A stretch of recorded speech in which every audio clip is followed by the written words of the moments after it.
All right, let's talk about Zion Williamson, because we know he's been out since preseason. People ask if Zion will be shut down for the year. We will have to wait and see what Zion Williamson does. The imminent return of Zion Williamson. Zion coming back is going to give this team more energy in the second half. If it was up to me, I'd have been out there like 2 weeks ago. I'm ready. You gotta let me go.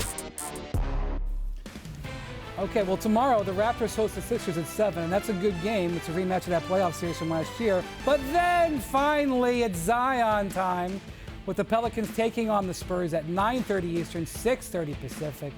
You're going to want to be watching that one. Welcome back to The Jump. I'm Brian Windhorst, filling in for our fearless leader, Rachel Nichols, alongside David Fizdale and Tracy McGrady. But let's just forget about all that. Zion Williamson is expected to make that long-awaited, much-anticipated NBA debut for the Pelicans tomorrow. Here's Zion, who spoke earlier today. Take a listen. It's been very difficult.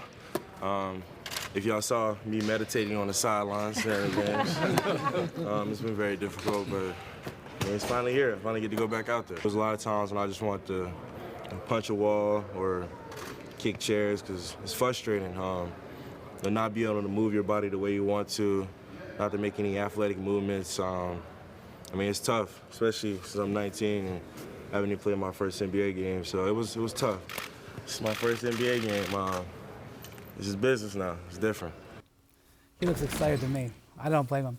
I'm excited. Tracy, what are your expectations for Zion? I see 20 and 15 tomorrow night. No minute restriction. Believe it or not, no minute restriction. Oh, yeah, 20 and 15. I mean, this kid, don't put any pressure on him, right? Why not just say 30 and 17? Man, he's a beast. He is. He's just much more athletic than everybody. He's strong. I mean, you can't do nothing with this kid. If you could somehow turn him into a jump shooter, that's your best bet, but you know. The way they play with the playmakers that they have around him, he can end up putting up some big numbers in low minutes. I got one piece of advice for him. Hang on the rim. Don't let all of that come down with gravity. Yeah, I mean, I got to be honest with you. You were talking about that earlier. Yeah. It sounds like you're being flippant, but that's real advice. No, I'm serious. Like, he jumps so high, at some point that has to come down. Right. You know, that big, strong body has to land, and that impact hitting that wood all the time. I just like for him to hang on the rim a little bit just to soften the land. What he said today was he's been working on not landing straight-legged. Yeah. So that the shock doesn't go up to the knees. Right. We've never seen anything like this. Yeah. We've never seen anything like this. So, not that I would know what it means to come down. Only time I've been that high is in a plane.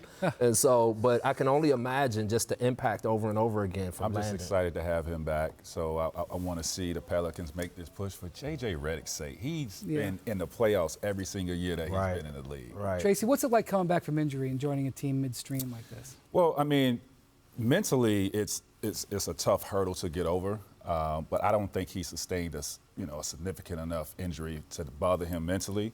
Right. There'll be some adjustments though to, figure out what I can and can't do. If I feel pain doing certain movements, like Fizz said, when I dunk, hang on the rim and don't come down with all that impact. So some adjustment he has to make, and I'm sure he's prepared for it. I mean, I'm expecting him to be nervous, Coach, but at the same time, in the preseason, that's nothing, though. I know, but he was great in the preseason. Their team was great in the preseason. The Pelicans was the best team in the preseason. I know, you guys played him in the preseason. But we didn't see him. He had just gotten hurt. Yeah, and they were but you explosive. Watched my goodness. They were so fast, and they got so many guards out there that can help him get easy baskets. And I think because of how his game is structured, he's a rim attacker, he's a roller, he's a guy that attacks off the dribble, he runs the floor.